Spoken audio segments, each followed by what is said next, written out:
तो बच्चों आज हमारा लेक्चर 1 है किसका?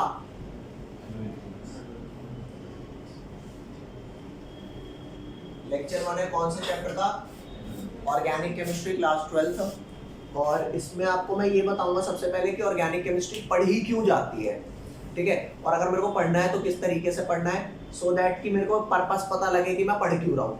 तो यहाँ पर ध्यान देना, मैंने आपको नॉमेनक्लेचर सारे फंक्शन ग्रुप के करवा दिए। एक मैं कहता हूँ 100% ना भी पता हो तो एक बेसिक आइडिया तो आप लोगों को है ना कि नॉमेनक्लेचर क्या होता है। अब यहाँ पर ध्यान देना, मैं आपको फंक्शनल ग्रुप लिख रहा हूँ और कौन कौन से लिख रहा हूँ, हर एक फंक्शनल ग्रुप का सेकंड मेंबर लिख रहा हूँ, मतलब 2 कार्बन वाला। तो यहाँ पर स्टार्ट करते हैं क्या, ये जहाँ पे मैं कुछ नहीं लिख रहा, ये क्या है आपके H है, ठीक है। तो सबसे पहला फंक्शन ग्रुप आपका क्या हो गया, एल्केन हो गया। उसके बाद नेक्स्ट फंक्शन ग्रुप आपका क्या हो गया, एल्कीन हो गया, ठीक है। पहला एल्केन हो गया, दूसरा एल्कीन हो गया। उसके बाद नेक्स्ट और क्या आता है, एल्काइन आता है, तो ये आपका हो गया एल्काइन। इसके बाद आपका आता है halo alkane, halo alkane. Halo alkane का क्या मतलब होता है, ये आपका एल्केन है ना, एल्केन में 2 कार्बन के साथ सारे क्या लगे हुए हैं, H लगे हुए हैं। एक H को हटा और 17th ग्रुप के जो मेंबर होते हैं ना, फ्लोरीन क्लोरीन ब्रोमीन, H हटा के वो हेलो ग्रुप लगा दे, तो एल्केन के साथ जब हेलो जुड़ जाता है तो क्या बन जाता है, हेलो एल्केन। तो ये आपका बन गया कुछ ऐसा सा, यहाँ पे हेलो एल्केन में आपका कोई सा भी हेलो ग्रुप लग सकता है, और ये आपका आ गया यहाँ पे हेलो एल्केन। नेक्स्ट हमारा कौन सा ग्रुप आता है, CC, यहाँ पर अल्कोहल, ठीक है भैया, ये आपका बन गया अल्कोहल। दिखाई दे रहा है? हाँ दिखाई तो दे रहा है। हाँ हाँ, कोई सारे क्लोरीन क्लोरीन ब्रोमीन कोई भी ऐड कर दो, ये हो गया आपका कोई सा भी। हाँ, इसके बाद यहाँ पर नेक्स्ट आपका कंपाउंड आ गया एल्डिहाइड, एल्डिहाइड। उसके बाद लास्ट में आपका क्या आता है, कार्बोक्सिलिक एसिड, ठीक है। तो जब भी मैं ऑर्गेनिक केमिस्ट्री पढ़ता हूँ ना, मैं कोई सा भी फंक्शन ग्रुप पढ़ रहा हूँ उसके बारे में 3 एस्पेक्ट पढ़ता हूँ, ठीक है। तो यहाँ पर हम लिख देते हैं, whenever we study organic chemistry, whenever we study organic chemistry, we are concerned with, एक मार्कर एक बार चेंज कर लेता हूँ, चलो भैया। तो यहाँ ध्यान देना, whenever we study organic chemistry, ठीक है, we are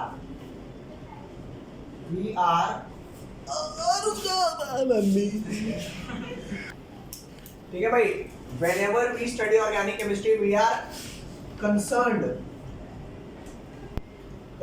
with 3 aspect of it। जब भी मैं ऑर्गेनिक केमिस्ट्री पढ़ता हूँ 3 एस्पेक्ट से कंसर्न रहता हूँ। सबसे पहला क्या, nomenclature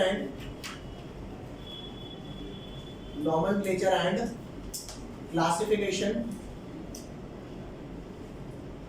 of the functional group. यहाँ पे FG क्या लिखा हुआ है, फंक्शनल ग्रुप। जिस भी फंक्शन ग्रुप को मैं पढ़ रहा हूँ उसके किस एस्पेक्ट के बारे में मैं कंसर्न हूँ कि उसका नॉमेनक्लेचर क्या होता है, मतलब उसके नाम कैसे लिखे जाते हैं और वो कितने टाइप का होता है, ठीक है। फिर सेकंड में पढ़ता हूँ क्या, सेकंड पढ़ता हूँ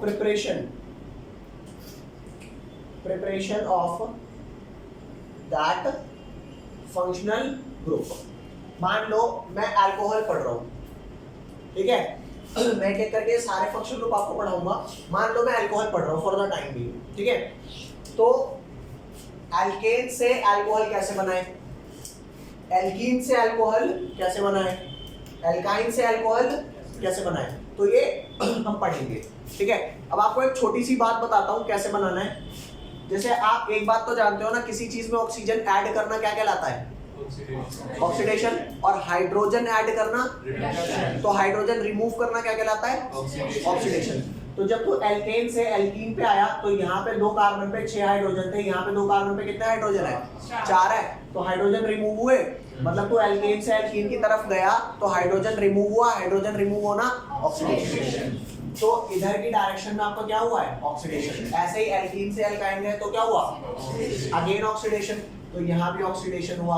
और जब आप एल्काइन से हेलो एल्केन पर गए तो यहाँ पर H तो ऐड हुआ, H का ऐड होना क्या कहलाता है? रिडक्शन। और हेलोजन का ऐड होना क्या कहलाता है? ऑक्सीडेशन। तो अब डिपेंड करेगा कि हाइड्रोजन का ऐड होना रिडक्शन ज्यादा है या हेलोजन का ऐड होना ऑक्सीडेशन ज्यादा है। तो नेट जो आता है वो ऑक्सीडेशन ज्यादा होता है। कैसे, क्यों, ये बात बाद में बताऊंगा। फिलहाल आप ये याद रखोगे, जब आप लेफ्ट से राइट में इस सीरीज में मूव कर रहे हो तो आप क्या करा रहे हो? ऑक्सीडेशन। तो यहाँ भी ऑक्सीडेशन हुआ, यहाँ पे तो X हटा के साक्षात OE ऐड कर दिया तो ये भी ऑक्सीडेशन हुआ, यहाँ से भी ऑक्सीडेशन हुआ और यहाँ पे गए तो भी ऑक्सीडेशन हुआ।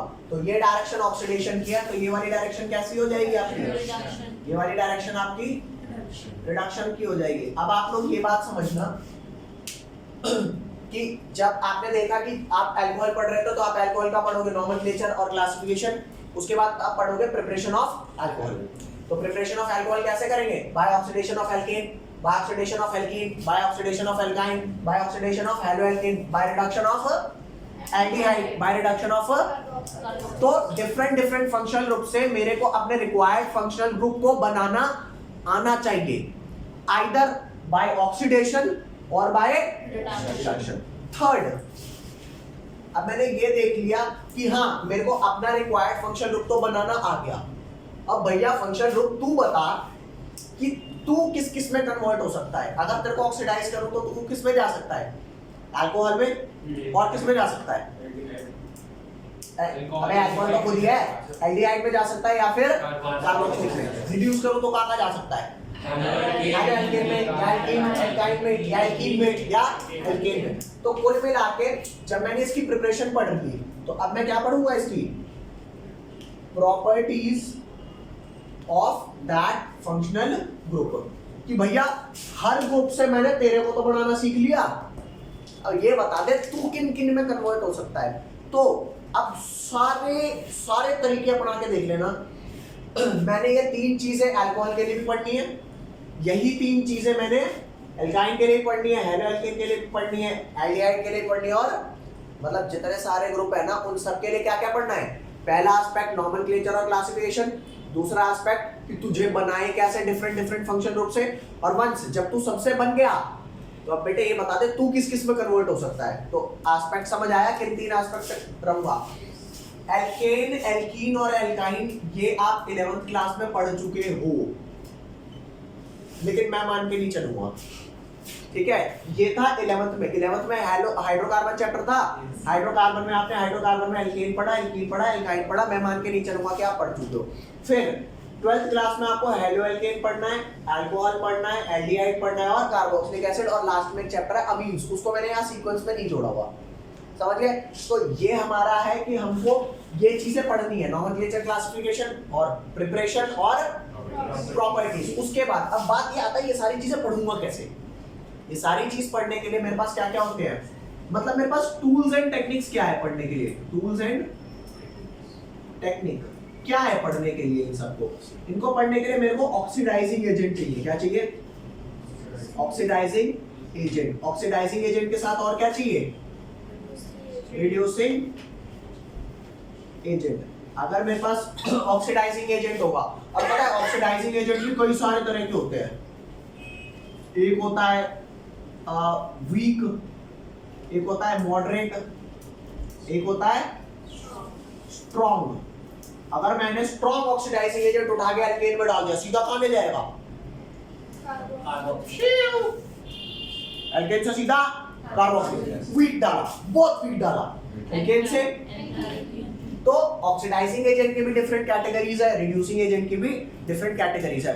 तो क्या सिर्फ ऑर्गेनिक केमिस्ट्री ऑक्सीडाइजिंग एजेंट और रिड्यूसिंग एजेंट के बारे में? नहीं, इसके बाद भी और चीज आती है। हम थियोरेटिकली कैसे पढ़ेंगे? थियोरेटिकली हमारे पास कुछ बेसिक कॉन्सेप्ट्स होंगे, बेसिक कॉन्सेप्ट्स।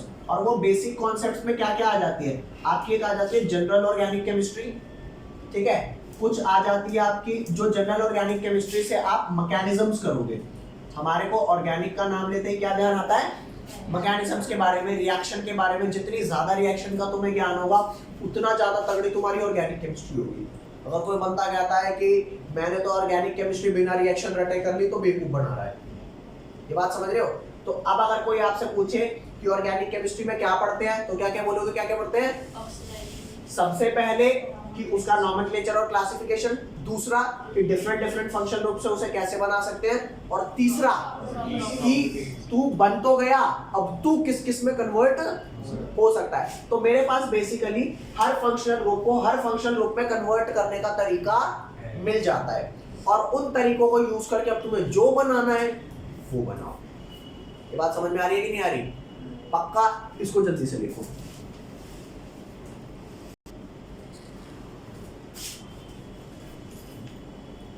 ध्यान देना। अब जो ये चैप्टर है आपका, वैसे तो इस चैप्टर का नाम क्या है? हैलो एल्केन्स, ठीक है, एंड हैलो एरीन्स, ठीक है। तो अब हैलो एल्केन्स अगर मैं पढ़ूंगा तो हैलो एल्केन के कितने एस्पेक्ट चाहिए? 3 एस्पेक्ट। पहला नॉमेनक्लेचर, फिर क्लासिफिकेशन, फिर प्रिपरेशन, फिर प्रॉपर्टीज। तो नॉमेनक्लेचर तो हम सबका कर चुके हैं, हमें क्या पढ़ना है अब हमें पढ़ना है क्लासिफिकेशन पढ़नी है सबसे पहले, फिर आएंगे प्रिपरेशन, फिर आएंगे प्रॉपर्टीज। तो आ जाते हैं सबसे पहले क्लासिफिकेशन, ठीक है। किस पे आ जाते हैं? क्लासिफिकेशन में। और क्लासिफिकेशन से भी पहले मैं आपको ये बताऊंगा हैलो एल्केन्स होता क्या है। क्लासिफिकेशन में एक बार ये भी बताता हूँ हैलो एल्केन होता क्या है। मान लो ये आपका एल्केन है, क्या है ये? हर जगह क्या लगा हुआ है? H लगा हुआ है। अब आप इसका H हटाओ और 17th ग्रुप में से कौन कौन से एलिमेंट निकाल सकते हो? फ्लोरीन, क्लोरीन, ब्रोमीन और आयोडीन ना। तो जो ग्रुप निकालना है, जो एलिमेंट यहाँ से निकालना है 17th वाला, इसको बोलते हैं हैलोजन ग्रुप। Halogen group. तो हैलोजन ग्रुप में से कोई सा भी हैलोजन निकालो, और चाहे जितने H हटाने हैं उतने H हटा के आप हैलो ग्रुप लगा दो। तो पहले ये एल्केन था, हैलो के साथ जुड़ के क्या हो गया? Haloalkane. तो आपको ये समझ में आया कि हैलो एल्केन्स क्या होता है। अब आपको ये समझाता हूँ हैलो एरीन्स क्या होता है। हैलो एरीन्स आपका ये होता है, ये आपका ना बेंजीन होता है। क्या है ये? बेंजीन। और बेंजीन की एक प्रॉपर्टी होती है जिसको बोलते हैं एरोमेटिसिटी। क्या बोलते हैं? बेंजीन एक ऐसा कंपाउंड है जिसको बोलते हैं एरोमेटिक कंपाउंड। तो एरोमेटिक वर्ड से एक वर्ड निकलता है एरीन्स। अरे एरोमेटिक वर्ड से क्या वर्ड निकलता है? एरीन्स। तो जब हैलो पार्ट आपका एल्केन्स में लगा तो क्या बना? Haloalkane. जब एरोमेटिक कंपाउंड में यहाँ पे H भी तो लगे होते हैं यहाँ पे हर कार्बन पे, तो इसके H को हटा करके अगर मैं हैलो ग्रुप लगाऊंगा तो क्या बनेगा? ये इसको H को हटाओ और यहाँ पे क्या रिप्लेस कर दो? H को हैलो एल्केन्स, तो वो हैलो ग्रुप से रिप्लेस कर दो। तो एरोमेटिक के लिए एरीन्स वर्ड आता है, तो अब ये क्या बन गया? हैलो। तो आपको ये क्लैरिफाई हुआ कि हैलो एल्केन और हैलो एरीन क्या होता है। बेंजीन में हैलोजन ग्रुप लगाओगे तो क्या बनेगा? Hello arene. और एल्केन में लगाओगे तो हैलो एल्केन। तो ये आपका कंपाउंड फिलहाल क्या हो गया? Hello arenes. यहाँ तक कोई लोचा? अब मैं आपको क्लासिफिकेशन बताता हूँ। क्लासिफिकेशन में क्या होता है? सबसे पहले आपको हैलो एल्केन्स की क्लासिफिकेशन बताता हूँ। ये क्या हो गया आपका? Haloalkane. तो हैलो एल्केन की क्लासिफिकेशन देखो।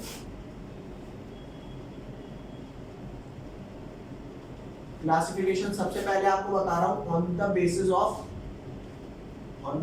Of number of halogen attached. किसके बेसिस पे बता रहे हैं? Number of halogen attached. मान लो कोई हैलो एल्केन है, उस पे सिर्फ एक हैलो ग्रुप लगा है, एक हैलो ग्रुप, तो उसे क्या बोलूंगा? Mono haloalkane. और अगर दो हैलो लगे हैं तो डाई हैलो एल्केन, ठीक है। अब डाई हैलो एल्केन में ना आपके दो बन जाते हैं। डाई हैलो एल्केन में दो टाइप के कंपाउंड बन जाते हैं। एक आप हैलोजन एडजेसेंट कार्बन पे लगा दो और एक आप हैलोजन कहाँ लगा दो? सेम कार्बन पर लगा दो, ठीक है। जब डिफरेंट वाले पे लगते हैं ना तो इसको बोलते हैं विसिनल डाइहैलाइड। क्या? विसिनल डाइहैलाइड, और जब सेम पे लगते हैं तो इसको क्या बोलते हैं? जेमिनल डाइहैलाइड। ये सिर्फ डाइहैलोएल्केन के लिए है, ठीक है। अच्छा, विसिनल डाइहैलाइड इसको नहीं बोलेंगे, ये भी तो अलग अलग पे ही लगे हैं, इसको विसिनल नहीं बोलेंगे क्योंकि विसिनल में सिर्फ एडजेसेंट वालों को ही बोलता हूँ। यहाँ पे विसिनल का मतलब क्या है? विसिनल का मतलब है विसिनिटी, और विसिनिटी क्या होता है? अरे जस्ट बगल में, एक को छोड़ के नहीं, जस्ट विसिनिटी में, ठीक है। आप याद कैसे रखो तो बच्चा भूल जाता है कि या विसिनल वाला दो सेम वाला था, अलग अलग वाला था, तो तू यूं याद रख कि दो लोग हैं वो साथ साथ है, उनमें विष घोल दे, जहर घोल दे, दूर दूर हो गए, जेम घोल दे। जेम क्या होती है? मिट्टी होती है, पास पास हो गए, क्लोज अप। विसिनल दूर दूर, जेमिनल तो जेमिनल वाले याद रखो, इससे जेम बोल दो। जेम क्या होती है? स्वीट इन टेस्ट होती है, और जब दो लोगों में स्वीटनेस होती है तो वो पास पास होती है। और ये क्या है? विष का क्या मतलब हो गया? विष का मतलब हो गया विष, और विष का मतलब क्या होता है? विष बोलते हैं जहर सा घोल दिया, दूर दूर हो गए, समझ गए। नेक्स्ट हमारा आता है ट्राइहैलोएल्केन। अगला क्या है? ट्राइहैलोएल्केन में क्या हो जाएगा? अरे ले भैया, 3 हेलो लगा ले, कहीं पे भी लगा ले, ट्राइहैलोएल्केन बना ले, ठीक है भैया। नेक्स्ट आ जाओ, हेलोएरीन्स में भी सेम होता है। हेलोएरीन्स में भी ऐसे हो जाएगा, या तो मोनोहेलोएरीन है, एक Cl लगा है, या फिर एक और H हटा के एक और लगा दो, डाई बन गया, एक और हटा के ट्राई, ऐसे टेट्रा पेंटा, समझ गए बात? हाँ, जैसे हम डाई भैया आपने नोट डाउन नहीं चेपा नहीं अभी तक। आप चल चेप जल्दी से, चल भैया नेक्स्ट आ जा। नेक्स्ट क्या है? ये विसिनल हो गया। अब हेलोएरीन्स में बता रहा हूँ। हेलोएरीन के क्लासिफिकेशन में क्या होगा? एक मोनोहेलोएरीन होगा, मोनोहेलोएरीन क्या है? सिर्फ एक हेलो ग्रुप लगा हुआ है, बाकी H लगे हुए हैं। फिर नेक्स्ट क्या आता है? डाइहेलोएरीन। डाइहेलोएरीन्स को अब आप समझना, यहाँ पे एक हेलोएरीन तो यहाँ लगा है, एक X यहाँ लगा है। अब जो दूसरा है ना, ये जो पहला ग्रुप लगता है ना, ये पहला ग्रुप होता है, इसको बोलते हैं इप्सो। ये जिस भी कार्बन पे लगेगा ना, इसको बोलेंगे इप्सो पोजीशन। क्या बोलेंगे? ये इप्सो पोजीशन वर्ड ये किताब में नहीं दे रखा, इप्सो वर्ड मैं आपको बता रहा हूँ, ठीक है। पहली जो पोजीशन होती है इसे बोलते हैं इप्सो पोजीशन। अब इस इप्सो पोजीशन के पैरों में कौन सी पोजीशन होती है? पैरा, ठीक है। और इप्सो के जस्ट बगल में, जैसे ये वाली पोजीशन और ये वाली पोजीशन, इसे बोलेंगे ऑर्थो पोजीशन। इसे भी क्या बोलेंगे? Ortho position. और ऑर्थो और पैरा के बीच में ये वाली पोजीशन क्या है? मेटा। अबे ऑर्थो और पैरा के मिडल में मेटा, ठीक है। इप्सो के बगल में ऑर्थो और इप्सो के पैरों में पैरा, तो ये वाली पोजीशन भी क्या हो गई? मेटा, समझ गए। तो अब ये डाइहेलोएल्केन के आपको केस बताता हूं। इसको बोलेंगे ये X, इसको बोलेंगे ऑर्थो डाइहेलोएरीन। ये ऑर्थो हो गया। मेटा का क्या रिलेशन हो जाएगा? यहां पर और यहां पर। अगर बीच में बेंजीन के 3 बॉन्ड नहीं लगाए तो कोई मेटा नहीं है, समझ रहे हो। ये ऑर्थो मेटा पैरा सिर्फ किसके लिए है? इन्हें बोलेंगे meta dihaloarene. Okay guys. Next हमारा कौन सा आता है? पैरा। पैरों में लगाए, ये पैरा प्रोडक्ट हो गया, ठीक है। ये वाली पोजीशन बताना, ये वाली पोजीशन क्या है? अगर ये ऐसा सा लगा हुआ है, ये वाली कौन सी पोजीशन है? ये वाली इप्सो। ढंग से देखो यार, मेटा है ना। गधो, पहली पोजीशन क्या होती है? पहली इप्सो होती है। ये ऑर्थो मेटा पैरा किसी के रिस्पेक्ट में है, तो पहला कहीं भी लगाओगे वो मेन ग्रुप है। अब इसके रिस्पेक्ट में पैरा कौन सी होगी? इसके पैरों में ये वाला पैरा हो गया, और बगल में जस्ट कौन सा हो गया? ऑर्थो। और ये वाला कौन सा, ये मेटा। Is that clear? तो ऑर्थो मेटा पैरा ये आपका होता है। कोई लोचा यहाँ तक? इसे जल्दी लिखो। हाँ क्या बोल, देख यहाँ पर जो पहला ग्रुप लग गया, बाकी जगह तो एच थे ना, पहला को कहीं लगा दे, वो तेरी सुपोजिशन है। उसके बगल वाले ऑर्थो, बगल वाले मेटा, पैरों में पैरा, मेटा फिर para, ortho meta para. O N P ऊपर लगा दे तो उसके लेफ्ट में ऑर्थो आएगा, मतलब किसी भी साइड। हाँ हाँ बिल्कुल, एक मिनट। हाँ ठीक है, ये लिख लो जल्दी से। फिर नेक्स्ट चलते हैं। नेक्स्ट आप देखोगे compound containing, compound containing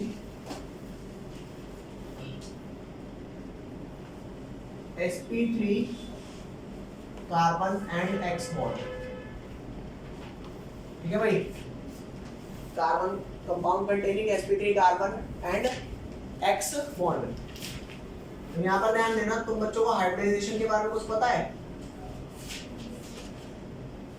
hybridisation, hybridisation का मतलब होता है पता नहीं क्या। हाइब्रिडाइजेशन के बारे में आपको कुछ भी नहीं पता, मैं आपको ये बताता हूँ हाइब्रिडाइजेशन कैसे निकालते हैं। ऑर्बिटल्स जो होते हैं ना, वो होते हैं s orbital, p orbital, d orbital और f orbital. s orbital total एक टाइप का ही होता है, इकलौता होता है s ऑर्बिटल। p ऑर्बिटल कितने टाइप के होते हैं? 3 टाइप के। d ऑर्बिटल 5 टाइप के और f ऑर्बिटल 7 टाइप के।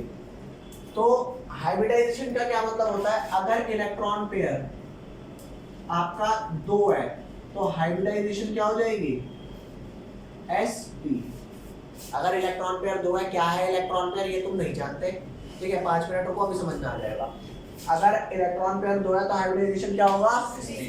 sp। अगर 3 है तो 1 s 2 p, है ना। अगर 4 है तो 5 है तो 4 sp। sp4 में चेक करना, 1 s तो है, 3 p तो है, चौथा p कहां से लाओगे? तो sp क्या होगा? 3 और यहाँ पर d, sp3d 6 है तो sp3 और कितने d? 2d। ये होती है हाइब्रिडाइजेशन। अब इलेक्ट्रॉन पेयर हमेशा किसके बराबर होता है? इलेक्ट्रॉन पेयर बराबर होता है bond pair plus lone pair. Carbon के केस में मैं आप सबको समझाता हूँ, कार्बन के केस में लोन पेयर नहीं होता, सिर्फ क्या होते हैं? Bond pair. Bond pair 2 type के होते हैं, एक होता है सिग्मा, एक होता है पाई। सिग्मा ओनली काउंट करने हैं, पाई नहीं काउंट करना। क्या काउंट करना है? सिर्फ सिग्मा काउंट करना है, पाई नहीं काउंट करना है। यहाँ ध्यान दें, मान लीजिए कार्बन कार्बन ऐसे बॉन्ड लगे हुए हैं, तो कार्बन और कार्बन के बीच में देखो जो पहला सिंगल बॉन्ड बनता है ना, वो सिग्मा होता है। तो इस कार्बन के अराउंड कितने सिग्मा बॉन्ड है? 1 2 3 4 है। यहाँ बता कितना है? यहाँ पे कार्बन के अराउंड ये सिग्मा है, ये सिग्मा है, ये सिग्मा है। कभी भी 2 बॉन्ड बनेंगे तो पहला सिग्मा होगा, अगला क्या होगा? पाई। तो सिग्मा बॉन्ड सिर्फ कितने हो गए? लोन पेयर है नहीं, सिर्फ बॉन्ड पेयर काउंट करने हैं, वो भी कौन से? सिग्मा वाले। भाई दोबारा देख ले, सिर्फ सिग्मा वाले। किसी भी एलिमेंट के बीच में 2 बॉन्ड है तो 1 सिग्मा 1 पाई है, 3 बॉन्ड है तो 1 सिग्मा 2 पाई है। यहाँ बता कितने हैं?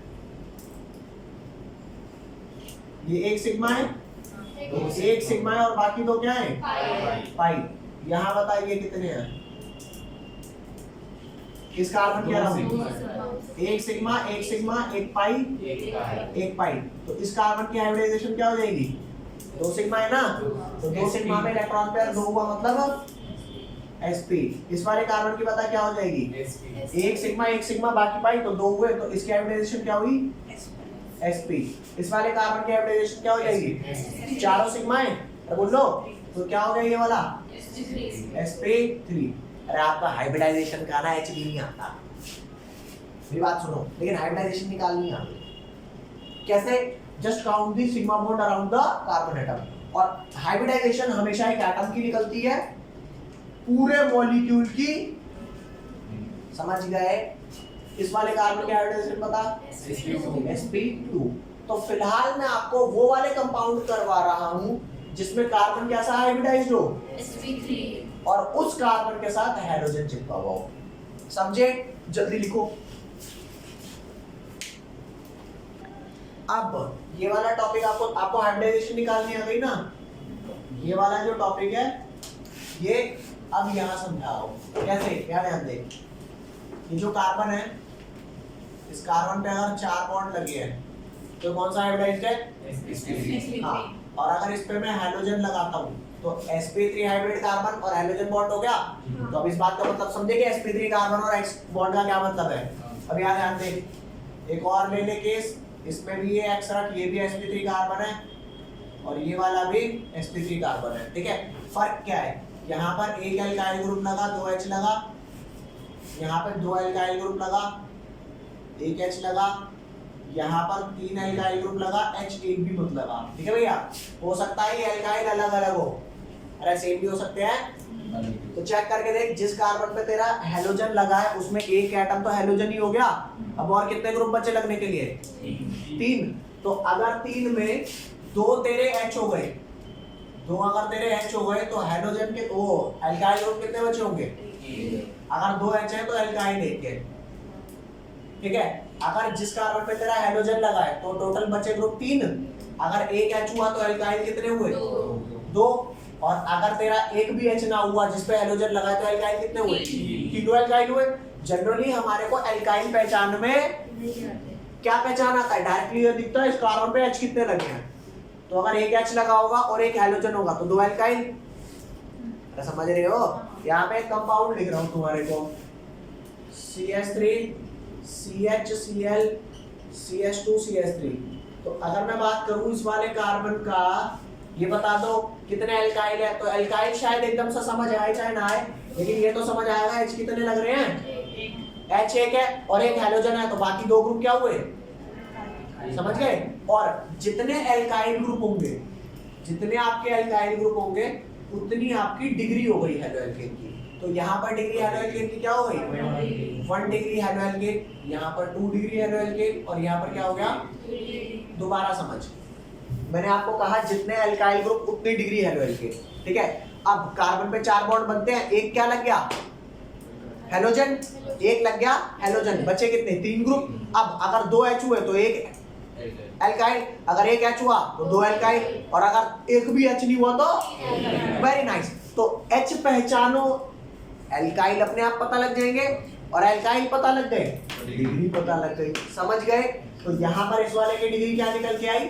क्योंकि इस कार्बन पर जिस पे हेलो ग्रुप लगा है, मेरे को इसकी डिग्री बतानी है, क्योंकि इस पे एक Cl है और एक H है, तो बचे कितने? 2 ग्रुप। 2 ग्रुप क्या हुए? एल्काइल। अगर मान ले यहाँ पे 2 H लगे होते तो 2 H हो गया, एक Cl हो गया, तो कितने ग्रुप बचे? 1। तो 1 डिग्री। समझ गए बात? लिख लो जल्दी से। तो कंपाउंड कंटेनिंग sp3 कार्बन और हेलोजन बॉन्ड, इसमें 3 चीजें आती हैं, 1 डिग्री, 2 डिग्री और 3 डिग्री, डिपेंडिंग अपॉन जिस कार्बन पे हेलोजन लगा है उस पे कितने एल्काइल ग्रुप्स लगे हैं। और एल्काइल ग्रुप डायरेक्टली भी पहचान आते हैं। कैसे पहचानोगे? H को पहचान करके। ठीक है, जल्दी लिखो। अगर मान लो किसी कार्बन पर तीनों H हैं और यहाँ पे कोई हेलो ग्रुप लगा है, तो H कितने हो गए? 3। एल्काइल कितने हुए? एल्काइल 0 हुए। तो क्या होना चाहिए? 0 डिग्री हेलोएल्केन होना चाहिए। 0 डिग्री नाम का कुछ नहीं होता। तो इसको भी क्या बोलेंगे? मतलब कई जगह इन्होंने ऐसे लॉजिक लगा रहा है, क्या तुम बच्चे भी कहोगे यार यार सिंपलिसिटी से 0 डिग्री बोलते हैं इसको? बोल सकते थे ना, नहीं बोलते। क्या बोलते हैं? ये समझ आ गया? चिल कर। नेक्स्ट लिख भाई साहब कौन सा? अगला लिखो allylic and vinylic position.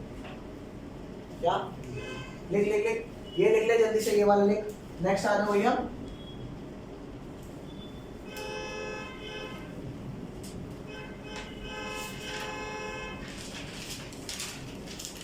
Next क्या आएगा?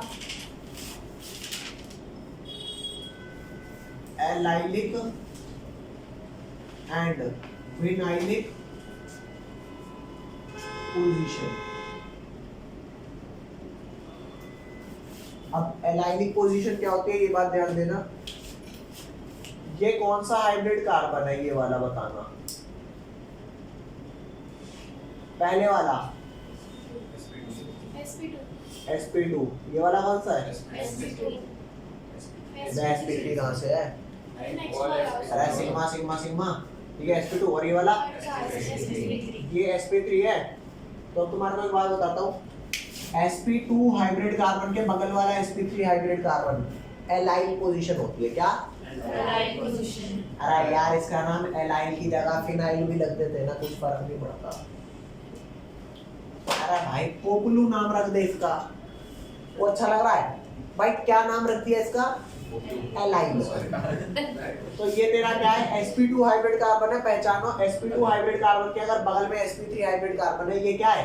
Allyl position.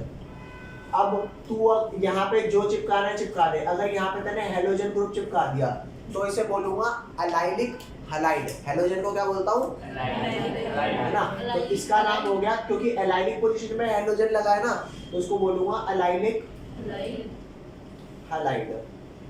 और अगर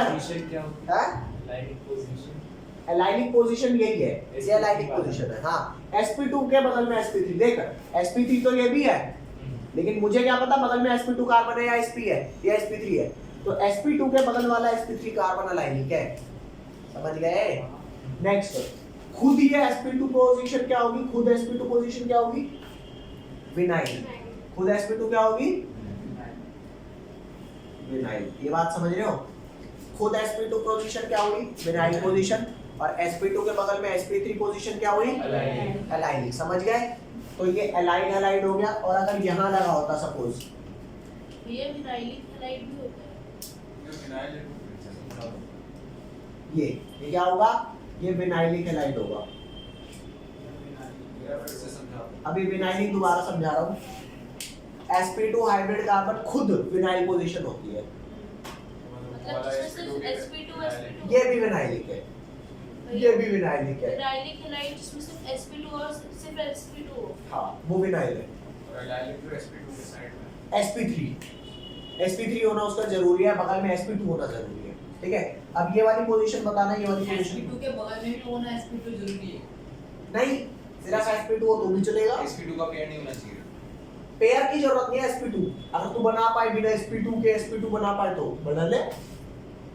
अरे sp2 वाली खुद जो है वो विनाइलिक पोजीशन है, खत्म बात। नेक्स्ट आ जा। एक और मैं लिख रहा हूँ, ये वाली पोजीशन बताना। ये वाली पोजीशन कौन सी है?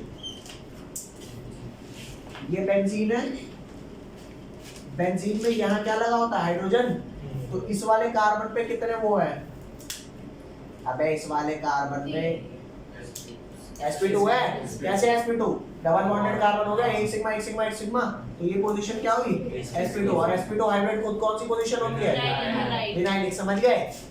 तो sp2 यहाँ पर विनाइलिक हुआ, लेकिन क्योंकि ये बेंजीन है ना, बेंजीन एरीन्स वर्ड से आता है। अरे एरोमेटिक से एरीन आता है। तो बेंजीन में विनाइल को क्या बोलते हैं? एराइल। बेंजीन में विनाइल को क्या बोलते हैं? अरे समझ गए? और ये वाली पोजीशन बताइए, ये वाली पोजीशन कौन सी है? ये वाली कौन सी है? ये भी एराइल है। ये भी एराइल है। अरे विनाइल ही हुआ ना, ये भी एराइल है। लेकिन यहाँ पर अगर मैं sp3 हाइब्रिड कार्बन लगा दूं तो ये कौन सी पोजीशन हो गई? ये वो हो गई एलाइल हो गई। तो ये वाली पोजीशन आपकी कौन सी हो गई भैया? एलाइल। इसको एलाइल बोलते हैं। अबे sp2 के साइड क्या बोलेंगे इसको? बेंजीन में विनाइल को क्या बोला? एराइल। तो बेंजीन में एलाइल को क्या बोलेंगे?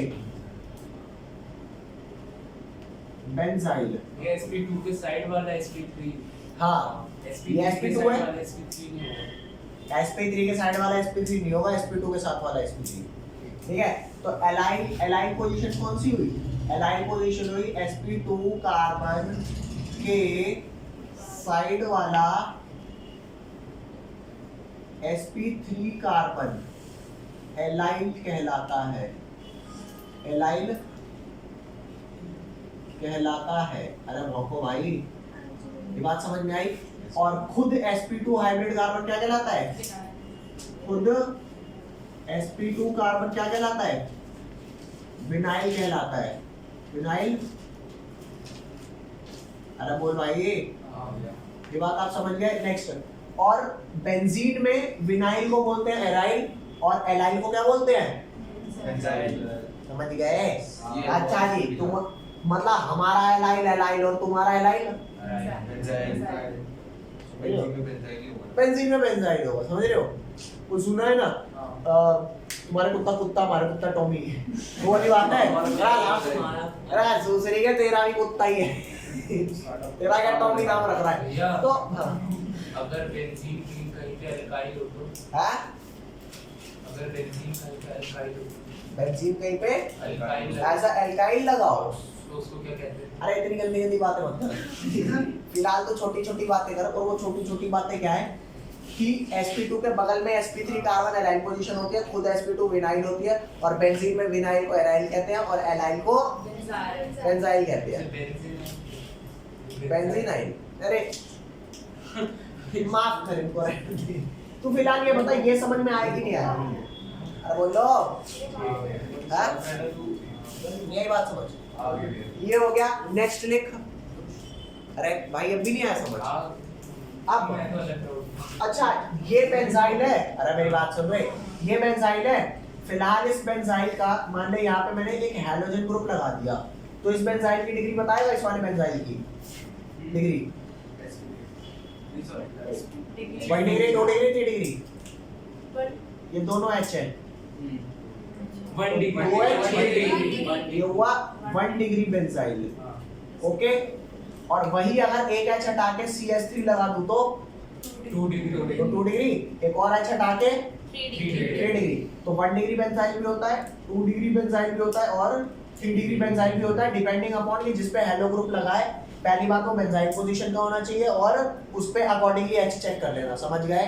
ठीक है, ये आपका खत्म हो गया। Allyl, vinyl, carbon containing sp3 bond और एराइल, बेंजाइल, ये सब खत्म हो गया। नेक्स्ट देखो, प्रिपरेशन ऑफ हैलो एल्केन। नहीं, प्रिपरेशन ऑफ हैलो एल्केन से पहले आता है nature of CX bond in haloalkanes. कौन सा मिटाऊं, लेफ्ट वाला मिटाऊं राइट वाला? लेफ्ट मिटा दूं। Nature of CX bond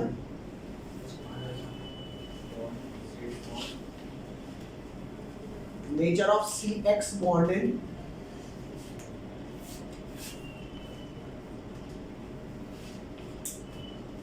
nature of CX bond in halo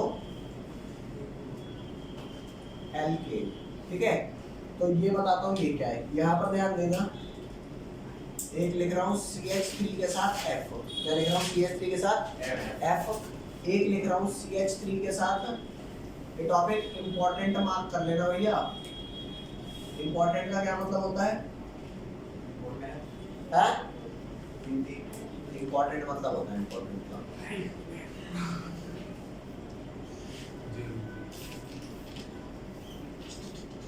ठीक है भाई, nature of CX bond in haloalkane. चेप ले जल्दी से।